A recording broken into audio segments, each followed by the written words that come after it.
朝，让我先来。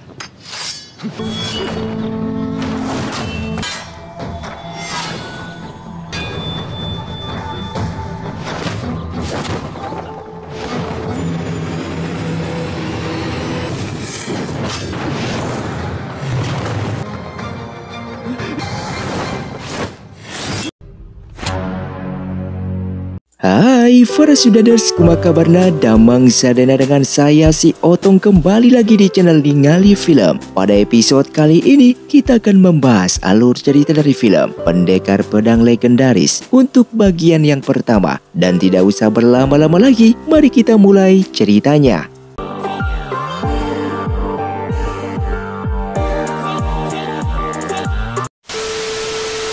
Film pun diawali dengan diperlihatkannya dengan Kaisar Dewa yang ingin menguasai seluruh dunia. Oleh karena itu Dewa Nua menyegelnya dan bahkan ia mengutus suku Fang dan suku Yu untuk menjaga segel Kaisar Dewa tersebut. Kemudian ia pun menurunkan sebuah benih kepada salah satu manusia yang terpilih agar nantinya mampu memusnahkan Kaisar Dewa itu jika suatu saat Kaisar Dewa telah lepas dari segelnya. Dan singkatnya 10 tahun kemudian, terlihat pasukan Kaisar Dewa telah menyerang dengan memusnahkan seluruh suku Fang dan suku Yu agar benih tersebut musnah dari dunia ini. Sementara di tempat lain, terlihat pemimpin perguruan Heibai yang bernama Master Jianzhai memerintahkan salah satu muridnya yang bernama Yue untuk pergi ke suku Ji dan menjemput salah satu orang di sana yang bernama Jining agar dia masuk ke dalam perguruan ini dengan cara undangan khusus yang tidak untuk semua calon murid mendapatkan undangan tersebut.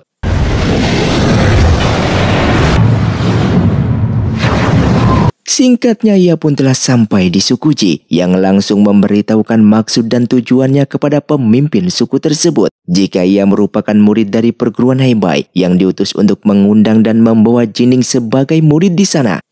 Namun ayah Jining mengatakan jika dia saat ini sedang berada di luar untuk mengalahkan salah satu siluman dan meminta Yue untuk menunggu sebentar. Sementara saat ini Jining bersama saudaranya yaitu Jinong sedang melakukan persiapan dalam melawan siluman tersebut yang selalu memakan korban di wilayah mereka. Dan dengan bersamaan terlihat suku Du yang memiliki kesempatan untuk mengambil batu giok yang berada di wilayah suku Ji dikarenakan saat ini suku Ji sedang sibuk melawan siluman tersebut. Di dalam pertarungan itu, terlihat Jining menggunakan jurus pedang airnya yang mampu memukul mundur lawannya. Namun di saat itu juga Jining bersama Jinong menyadari jika suku Du berada di sana.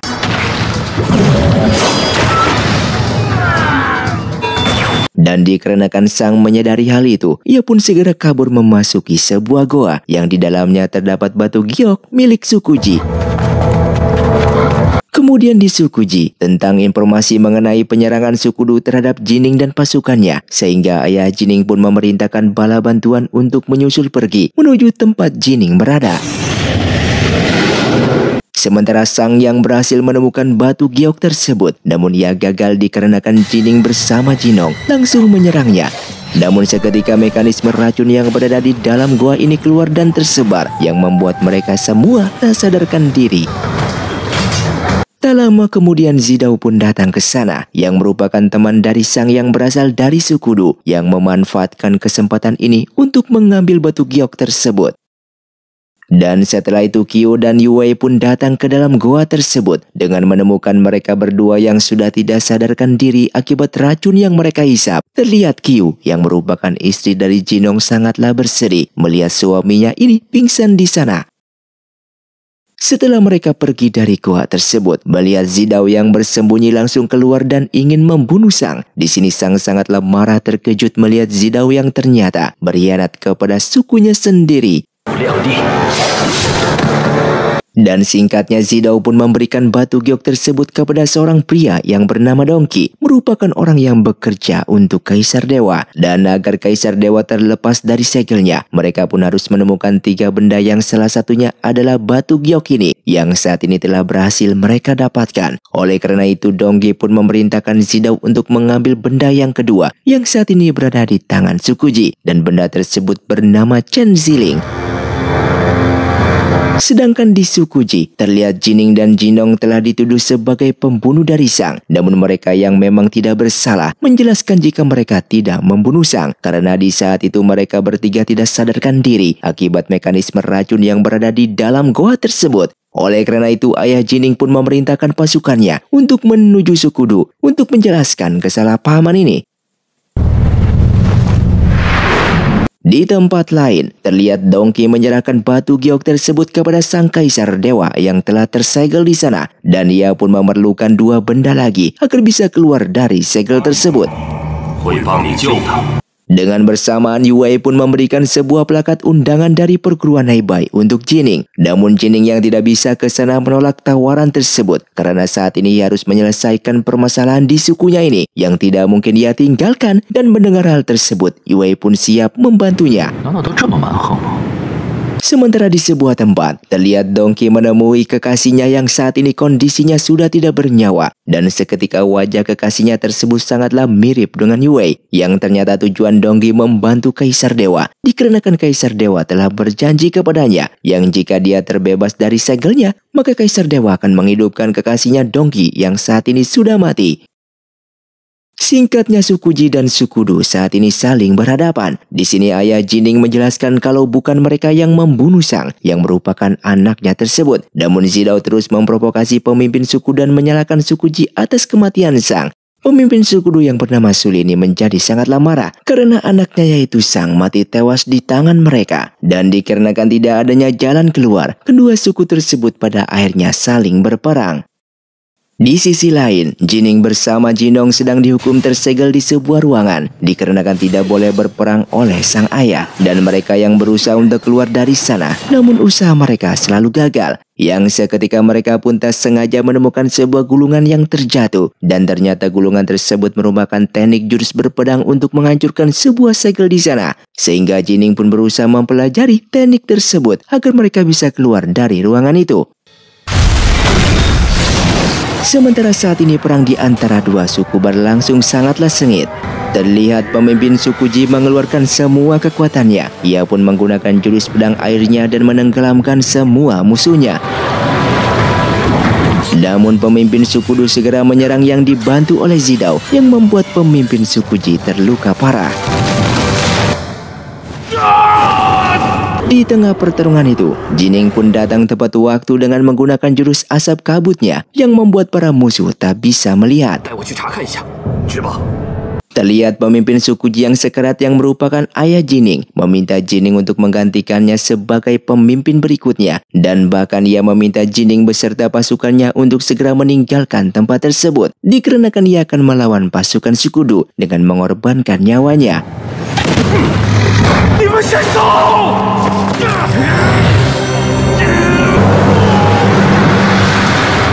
Dengan melihat ayah mereka yang mati seketika, membuat Jining dan Jinong ingin menyerang pemimpin suku Du. Namun Zidao melepaskan serangannya yang hampir mengenai Jinong, dan seketika itu Qiu justru menerima serangan tersebut hingga sekarat. Dengan melihat itu, Jining pun semakin marah. Namun dikarenakan kekuatannya masih sangatlah lemah, ia pun harus kalah dan terlempar ke dalam sungai. Lalu setelah itu Yue mencari keberadaannya, namun yang ia dapati hanya pedangnya saja yang berada di tepi sungai. Yang ternyata Jining masih hidup dan berada di dalam goa dasar sungai. Yang saat itu ia pun bertemu dengan salah satu dewa penjaga goa tersebut yang bernama Wang, yang sebelumnya telah menyelamatkan Jining dari sungai itu. Dengan waktu bersamaan, Qiu yang sekarat sudah tidak bisa bertahan lagi, dan pada akhirnya ia pun harus mengembuskan nafas terakhirnya, yang membuat Jinong menjadi sangatlah bersedih melihat istrinya yang sudah tidak bernyawa.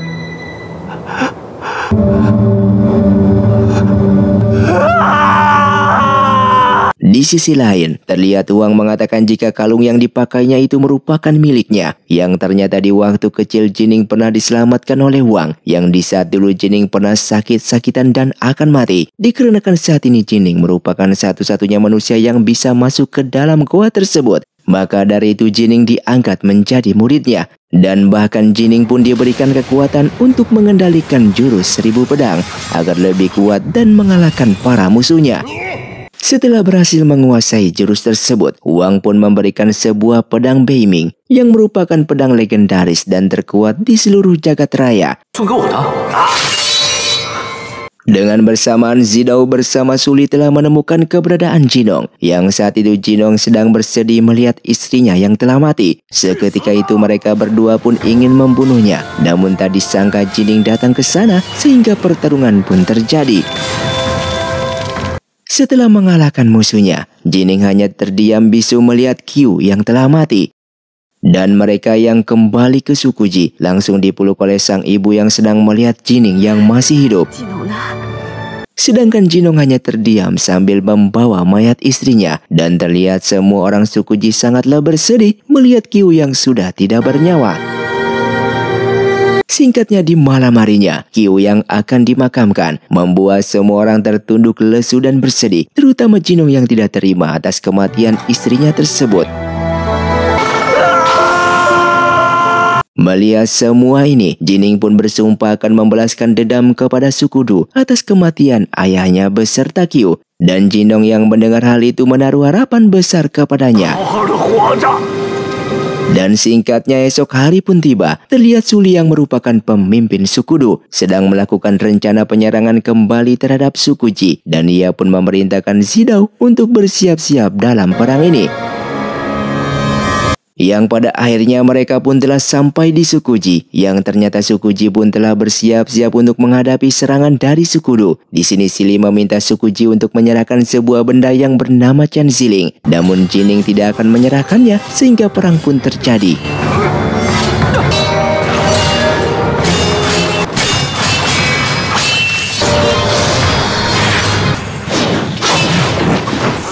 Dengan amarahnya, terlihat Jining langsung menggunakan teknik jurus 1000 pedang yang baru ia kuasai, yang membuat Suli kewalahan untuk melawannya.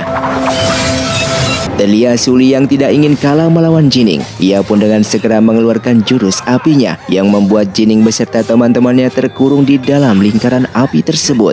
Kemudian Jining bersama Jinong membuat sebuah celah agar Yue bisa keluar dari sana dan meminta bala bantuan. Yang tak lama kemudian Yue tak sengaja bertemu dengan pasukan suku Bai yang datang ingin menolong suku Ji. Sehingga suku Bai langsung mengeluarkan serangannya yang membuat pasukan suku Du kalah dan pergi dari pertarungan tersebut. Singkatnya mereka pun kembali ke markas suku Ji. Dan terlihat ibunya Jining berterima kasih kepada jenderal pasukan suku Bai yang bernama Liu yang sudah datang membantu suku miliknya. Setelah keadaan sudah membaik, terlihat Yue kembali mengajak Jining untuk pergi ke perguruan Heibai. Dan seketika Jining bertanya dengan ia memasuki perguruan di sana, apakah ia akan menjadi jauh lebih kuat? Di sini Yue pun menjawab jika itu sudahlah pasti, dikarenakan perguruan Heibai satu-satunya perguruan yang paling terkuat, yang bahkan semua suku yang ada saat ini tidak ada yang berani untuk melawan mereka. Mendengar hal tersebut, Jining setuju untuk ikut bersamanya, namun dengan satu syarat, ia juga ingin mengajak Jinong. Di sini Yue pun menjawab jika surat undangan khusus ini hanya diberikan kepada Jining. Masalah Jinong ia tidak tahu apakah akan diterima masuk atau tidak. Yang singkatnya Jining pun pamit kepada sang ibu dan semua keluarga yang berada di suku Ji, sehingga ia bersama Yue lalu pergi meninggalkan mereka. Dan setelah sampai di wilayah perguruan Heibai, mereka pun bertemu dengan Jinong. Hal tersebut membuat Jining menjadi sangatlah senang. Kemudian mereka berdua pun dibawa masuk oleh Yue untuk menghadap kepada pemimpin perguruan. Di sana Jining merasa heran dari mana pemimpin perguruan mengetahui namanya. Lalu pemimpin perguruan menjawab jika semuanya itu tidaklah penting. Yang terpenting saat ini Jining sudah masuk ke dalam perguruan ini dan harus berlatih lebih keras lagi agar menjadi pendekar pedang yang paling terkuat. Kemudian Jinong memohon agar ia juga diperbolehkan masuk ke dalam perguruan ini dikarenakan ia ingin menjadi lebih kuat juga. Dan pemimpin perguruan pun menyetujui hal tersebut dengan menerimanya menjadi murid di perguruan Heibai. Setelah itu Yue membawa mereka ke dalam lingkungan perguruan dan terlihat semua murid menghina mereka berdua dikarenakan menggunakan pakaian yang jelek. Dan tak lama kemudian datang seorang wanita yang wajahnya sangatlah mirip sekali dengan mendiang istri Jinong yang membuat Jinong langsung memeluknya. Dan wanita yang bernama Julian ini sangatlah marah terhadap Jinong dikarenakan ia sama sekali tidak mengenalinya. Dan seketika itu Jining pun meminta maaf atas tindakan dari saudaranya tersebut.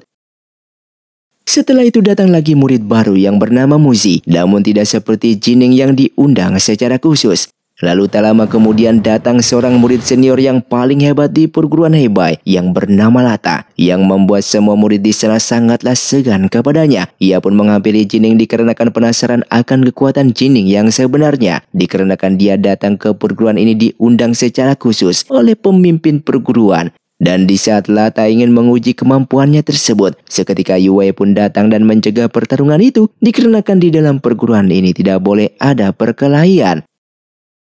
Tak lama kemudian Master Chan pun datang ke sana dengan menyuruh semua murid untuk bubar.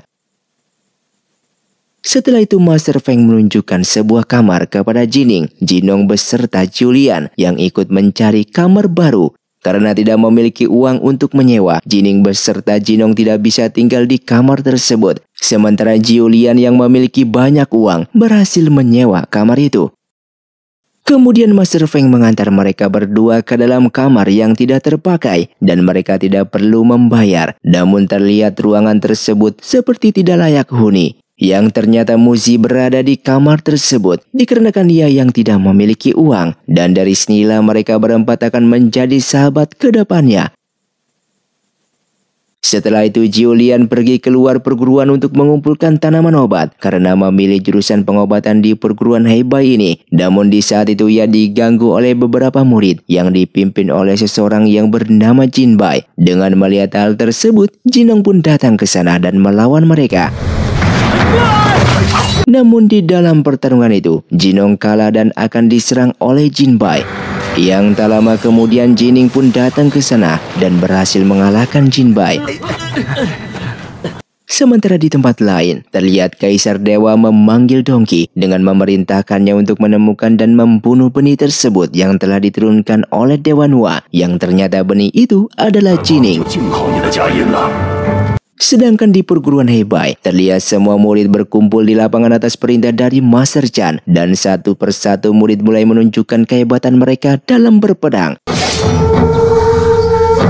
Setelah itu mereka pun masuk ke dalam kelas yang diajari langsung oleh Master Jianzhai yang merupakan pemimpin perguruan. Di sini Master Jianzhai menegaskan kepada semua murid untuk tidak masuk ke dalam sebuah ruangan rahasia tanpa izin darinya. Dikarenakan ruangan tersebut terdapat kitab pedang api iblis dan siapapun yang berani mempelajarinya maka akan dihukum dan langsung dikeluarkan dari perguruan Heibai ini. Namun setelah itu Jinong tidak mempedulikan perkataan dari Master Jianzhai tersebut. Ia pun memasuki ruangan rahasia itu dan bahkan mencuri kitab terlarang tersebut untuk ia pelajari agar lebih menjadi kuat demi bisa membalaskan dendam atas kematian sang istri tercinta. Di sisi lain, Yue pun menemui Jining yang di saat itu ia pun memberikan sebuah informasi kalau sebentar lagi perguruan Heibai akan mengadakan turnamen. Maka dari itu Yue mengajari satu jurus kepadanya supaya bisa bertarung melawan para murid lainnya. Dengan bersamaan Jinong pun mulai mempelajari jurus terlarang dari kitab yang telah ia curi, yaitu pedang api iblis. Dan singkatnya beberapa hari kemudian, terlihat turnamen ini pun pada akhirnya akan dimulai. Dan semua murid pun berkumpul di tengah lapangan.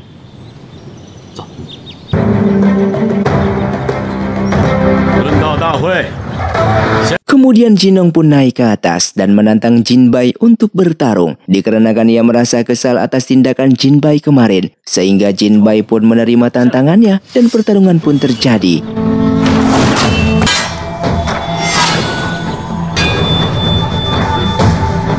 Di tengah pertarungan tersebut, Jinong yang hampir kalah melawan Jinbai, ia pun langsung mengeluarkan jurus pedang api iblisnya yang baru ia pelajari dan bahkan hampir membunuh Jinbai di sana. Namun beruntungnya Master Chan langsung menghentikan serangan milik Jinong dan menghentikan pertarungan mereka. Kemudian pertarungan pun dilanjutkan dengan Jining yang ditantang bertarung oleh salah satu murid di sana, sehingga pertarungan pun terjadi. Di sini terlihat Jining pun menggunakan jurus yang baru ia pelajari dari Yue dan berhasil mengalahkan lawannya tersebut. Namun semua murid justru meremehkan Jining dikarenakan Jining telah menggunakan jurus milik Yue. Mendengar hal itu, Yue pun lalu naik ke atas arena dan menantang Jining untuk bertarung agar Jining tidak diremehkan dan menggunakan kekuatan aslinya. Oleh karena itu, Jining pun menggunakan teknik pedang air miliknya. Namun jurus tersebut ia lemahkan agar Yue tidak terluka. Maka dari itu Yue pun menyerang balik dan berhasil mengalahkan Jining dengan mudahnya.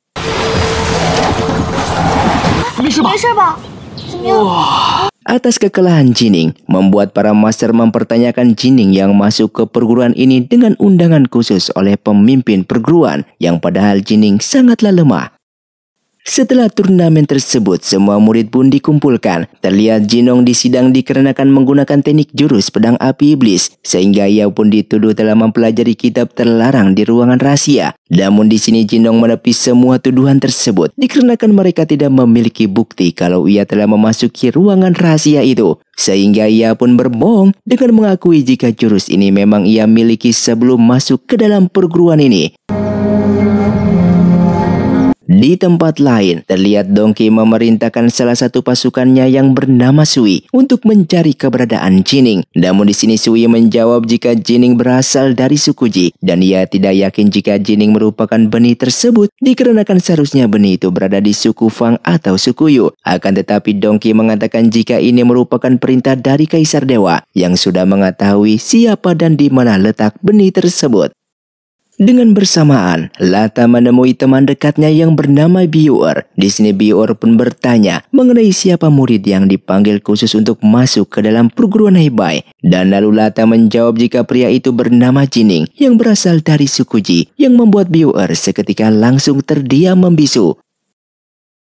Di tempat lain, yang pada akhirnya Jinong pun ketahuan sedang berada di ruangan rahasia dan bahkan sedang mempelajari kitab terlarang yang membuatnya ditangkap untuk menghadap kepada para master.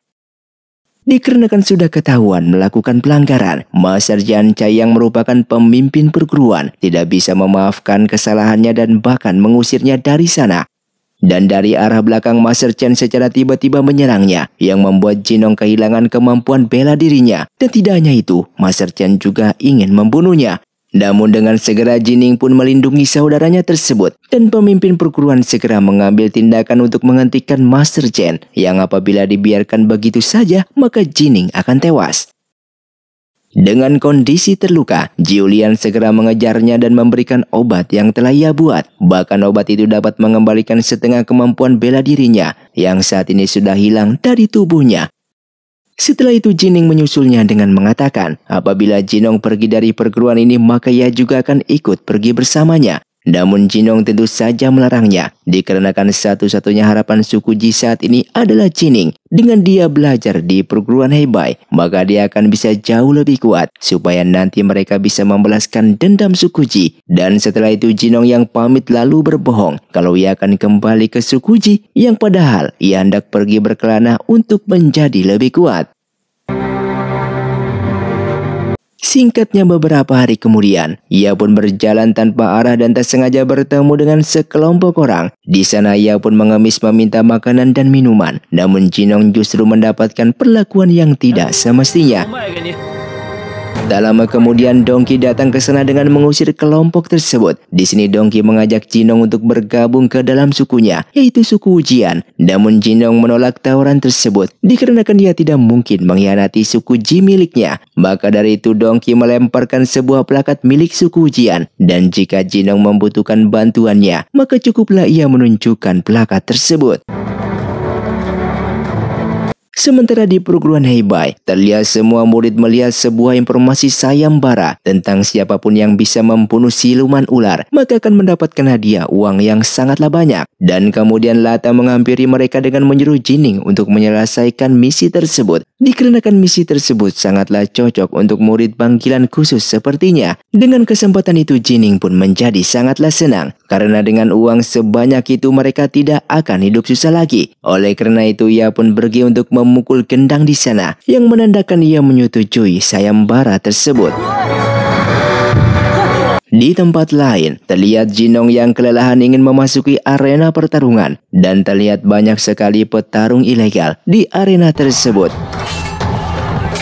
Yang ternyata arena pertarungan ini milik suku Jian yang dipimpin oleh Dongki. Dan dua orang pengurus arena pertarungan itu kaki tangan milik Dongki yang bernama Sui dan Tong. Mereka berdua pun menghampiri Jinong yang terlihat kelelahan. Dan sesaat mereka melihat Jinong memegang pelaka suku Jian milik mereka. Kemudian Jinong dibawa masuk oleh mereka dan diberikan makanan beserta minuman. Setelah itu Tong mengajaknya bertarung, yang apabila Jinong menang maka bukan hanya tempat tinggal, tapi uang berlimpah juga akan dengan mudah dia dapatkan. Mendengar hal tersebut Jinong pun menerima tantangannya, sehingga pertarungan pun terjadi. Bahkan di tengah pertarungan, Jinong kembali menggunakan jurus pedang api iblisnya, yang membuat Tong langsung menyerah dan memenangkan pertarungan itu. Dengan melihat kemampuannya tersebut, Tong pun mengajak Jinong untuk bergabung dan bekerja di arena pertarungan ini. Dengan keuntungan, Jinong akan mendapatkan uang yang sangatlah banyak, yang apabila bisa selalu menang saat bertarung di arena. Oleh karena itu, Jinong pun tanpa berpikir panjang, langsung menerima tawaran tersebut. Sementara di tempat lain, pemimpin perguruan memanggil Yue dengan memintanya untuk menemani Jining pergi membunuh siluman ular dikarenakan misi tersebut sangatlah berbahaya. Sedangkan di arena ilegal, terlihat Jinong saat ini sedang bertarung melawan pria yang tidak terkalahkan. Namun pada akhirnya pertarungan itu pun dimenangkan oleh Jinong, dan saat ini ia menjadi petarung tak terkalahkan di arena ilegal ini. Yang singkatnya, Jining bersama Yue telah tiba di wilayah tempat siluman ular dan ia meminta Yue untuk kembali pulang karena misi ini sangatlah berbahaya. Namun Yue menjawab jika ia akan selalu membantunya untuk membunuh siluman tersebut dikarenakan ini atas perintah dari pemimpin perguruan. Dan tak lama kemudian, siluman ular tersebut pun muncul yang langsung menyerang mereka, yang membuat mereka berdua kewalahan untuk melawannya dan bahkan membuat mereka terjatuh ke dalam sungai. Dan film pun bersambung. Terima kasih untuk kalian yang sudah menonton video ini sampai habis. Sampai jumpa di video selanjutnya. Saya pamit ulang dari Ningali Film. See you, tunggu diri dan salam Sundaners.